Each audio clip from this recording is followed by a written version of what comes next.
I heard you want some more Tomb Kings, and here we are with more Tomb Kings. We've got Nehekara Horseman today, Zachbsain versus Boyka from the Warhammer World Championship Round 2. Yeah, Zachbsain taking Tomb Kings, and we'll get to the Nehekara Horseman in just a second. Let's take a look at the builds first. We'll start with Skaven from Boyka. His opponent here, he's got a couple of Poison Wind Globes, a couple of Warplock Jezzails, including Natty Bubos, Greyseer of Lower Ruin, up on the Bell. Council Guard, we've got some Rat Ogres, bunch of Chaff, and a Plague Furnace as well.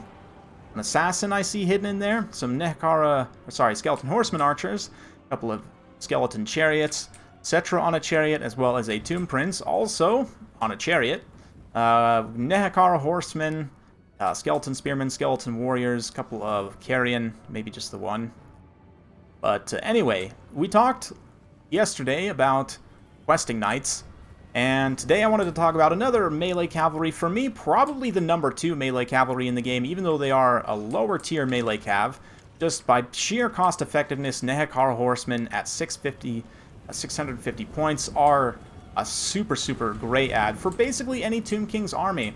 In terms of stats, 2832 makes them more or less like Mounted Empire State Troops, but with like way more weapon damage. I think like 6 more weapon damage, 10 AP, 28 base weapon damage, 26 charge bonus, 78 speed makes them not true light cavalry speed, but they are fast enough. 50 armor as well. Just kind of all around good mid-tier stats for a cavalry unit, especially an undead cavalry unit, of course, causing fear and functioning with crumbling, which I use the word functioning loosely, but let's not get into that.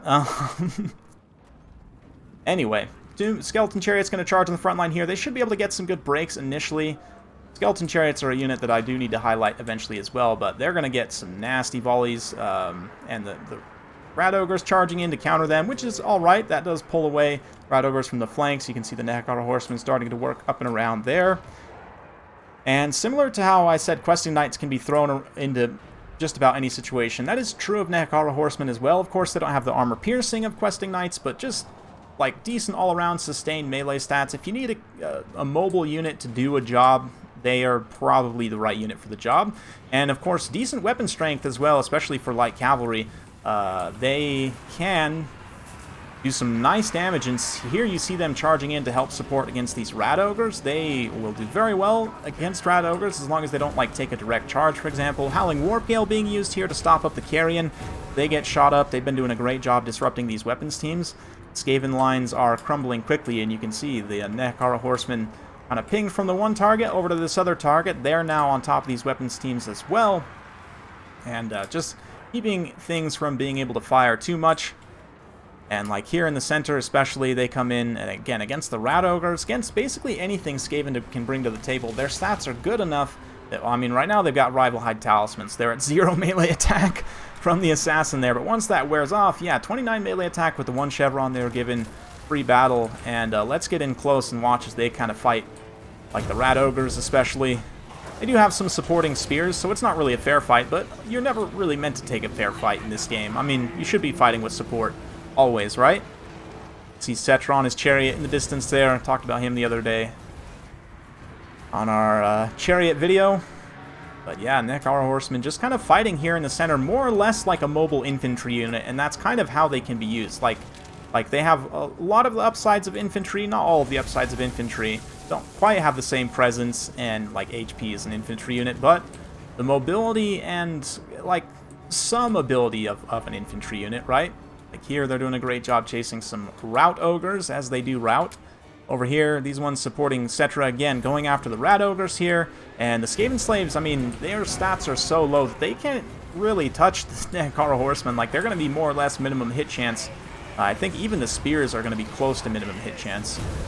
So the Nehekara Horsemen will trade very well because of that. And again, having stats this good on a kind of mid-tier, even lower tier, you could consider it for cavalry, undead unit is really nice.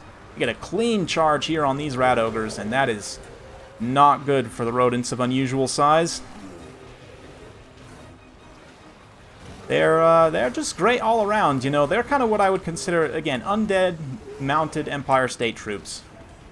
Like, kind of your... I know they're probably skilled warriors mounted on horseback, but I like to think of them as, like, average undead Joes riding horses, like doing a great job all around. And yeah, gonna ride along with Cetra here, continuing to chase some routing units. We've got some weapons teams coming back, and the Skaven single entities are mostly still online. The assassin is getting gooned here a little bit by the cycle charge of the Tomb Prince. A little bit of a spell cast there. Looks like the Assassin's Trophy used on the Tomb Prince, so he's going to pull away, utilize his Chariot's charge bonus to ride down these Globadiers here. Also charges those Skaven Slave Spears. Here come the Nehekhara Horsemen. Yeah. In terms of kind of lower tier melee cavalry, I'll have to look. I can't really think off the top of my head of too many units which are like a great comparison. I mean, maybe something from the Greenskins roster, maybe like Squid Hoppers or something, but we'll look at that in just a minute. Skaven single entities still doing their thing. But let's fast forward a little bit as the Nehekhara Horsemen kind of pull around. Screaming Skull Catapult, which I didn't highlight earlier, kind of took up a low ground position, which it makes sense for protecting from direct line of fire artillery, like the Jezzails. You know, they can't really shoot at it when it's on this little slope, so great use of terrain there for the catapult. But I do want to say it gives a little bit of a missile damage debuff, having them be that low on the slope in comparison. But anyway, they're going to take some pot shots, whoops, at the Council Guards here. Council Guard kind of getting screened by some other elements. Yeah, Cetra, and this one unit of Nehekhara Horsemen in particular, we come in and take a look at their value. 1,100 damage value for a unit that's 650 points. I mean, they've just about doubled up. They might even double up by the end of the game, depending on how this engagement plays out. Nasty Scorch, though, ripping apart those skeleton spearmen there. Cetra pulling up and around, though, and the Nehekhara Horsemen going to provide some extra bodies against the Council Guard, and obviously not meant to fight a halberd unit, but with this much support, they should be able to do okay. Dreaded 13th spell comes in, though, makes a nice explosion, so all this mobile kind of stuff pulls away. Thankfully, Zach can still fulfill the attacking role, as he has plenty of ammunition left with the Skeleton Horseman Archers, and also the Screaming Skull's still online, so these mobile units can pull away and more or less just wait for this Storm Vermin summon to degenerate. You can see the Council Guard detach here, go after, but nice hit there from the Screaming Skull Catapult on the Plague Priest. The other one, not so much. That hit the hill. Come on, guys. I was just giving you a compliment. Anyway. We'll watch as the cavalry kind of wheels around the flank here. They're going to try and get any isolated targets they can, which in this case is obviously the Council Guards here, so charge in on them. Cetra going after the Assassin, trying to get some hits on him, but just waiting. Council Guard, or sorry, the Summon Storm Vermin, rather. They're still got some time left on their summon, so Nehekhara Horsemen right in, and again, with support especially, they're going to do a decent job. These Storm Vermin here, I mean, 37 attacks, okay. They do have bonus versus large of 17, so they'll have a pretty good hit chance, but there's just not really enough numbers of them left. There's only 15. I guess there's 18 cavalry, so maybe it's actually an even fight, but let's get in close and watch. Considering they're, what, half the cost? Literally half the cost of the Council Guard.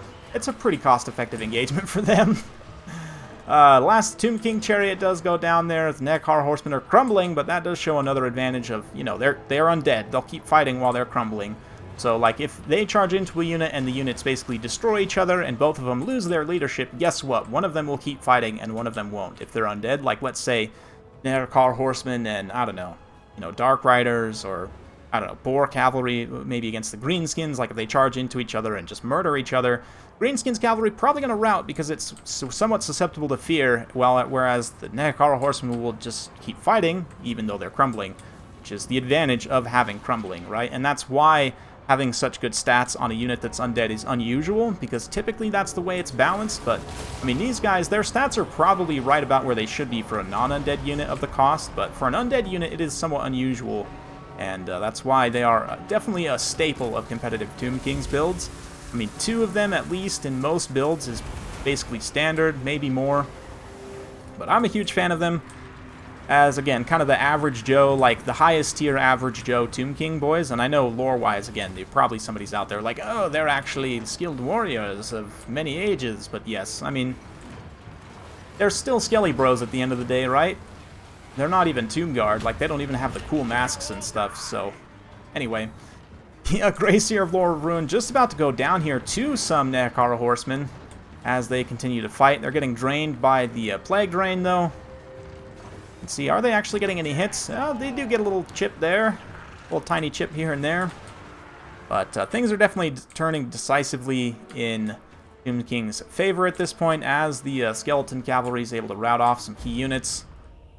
And yeah, that's it. Nehekhara Horsemen don't actually survive to the end, but the Skeleton Horsemen able to finish the job. And great job to both players. Super close game at the end of the day. But the Nehekhara Horsemen getting some pretty critical engagements there, and one of them paying for themselves, like, just almost exactly. One of them not quite, but still doing a good job. It's, yeah, almost doubling up on value for this one. It is pretty common for Nehekhara Horsemen to pay for themselves. Like, it's a unit that, because they're cheap enough and they're good enough, they kind of are in the sweet spot where it's quite easy for them to pay for themselves, given the right targets. Skeleton Chariots also do a decent job, but not as cost-effective. Skeleton Horseman Archers also just a fantastic unit for Tomb Kings. They're the only undead with, like, actual skirmish cavalry, right? So there's that. Yeah, Screaming Skull, great in this matchup. I love that pick. Cetron, his chariot, also does a great job here. Boyka, I mean, pretty good damage value across the board. The Plague Furnace does get a good amount of draining done, just not quite enough at the end of the day, not quite enough time to finish the job. Poison Wind Globes actually don't quite pay for themselves, which is surprising to me. The Gisele's a little bit of a mixed bag. Natty Bubos do a great job, but the Rout Ogres, they're okay. They are Rout Ogres for a reason, though. And in this matchup specifically, Nehekhara Horsemen trade so nicely into them that you gotta be careful. Doesn't seem like it with just a kind of mid-tier cavalry unit. And in terms of direct comparisons, for melee cavalry of a similar cost, the one that jumps immediately to my mind, which is not exactly a great comparison because it is a very different unit, is Squig Hoppers, like I mentioned earlier. They're both kind of not necessarily charge-oriented cavalry, right? They're both just classed as cavalry up here in their tooltip. They cost the same. Yeah, cavalry. So the thing about Squig Hoppers is the reason why it's not a great comparison. They have poison, armor piercing, and anti-infantry, and Vanguard, which they all kind of pay for, and as a result, like, the Nehekhara Horsemen just have better stats overall.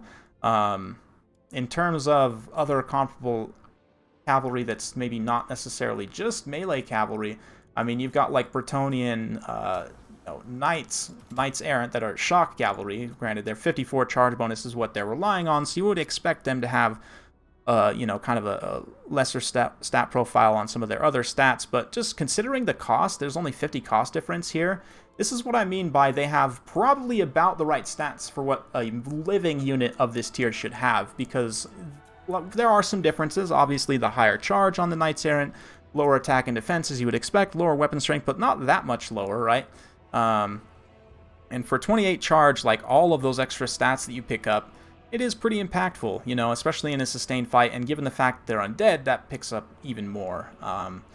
So, very cost-effective stats. That's more or less why Nehekhara Horsemen are what they are, and you will see them quite a bit playing against the Tomb Kings. If you're learning Tomb Kings, you should definitely be taking at least a couple of these guys in your builds, and you just use them as you would cavalry. They are your basic, you know, cavalry. They're literally just cavalry, right? I call them melee cavalry, but yeah, it's because they don't have a missile attack, more or less. They are just what you want in a cavalry unit, which is to go after ranged units, you know, to provide mobile support into engagements, to flank and get side and rear charges. Even though their charge bonus isn't amazing, 26 is still definitely there. So, yeah, Nehekhara Horsemen, they are your bread and butter, your comfort blanket, if you will, as the Tomb Kings. You should basically always be taking them. Anyway, hopefully you guys enjoyed that. If you like this sort of content, be sure to like, subscribe, hit that bell notification button. Every time I upload a new video, you'll be notified. Thanks again. We'll see you next time.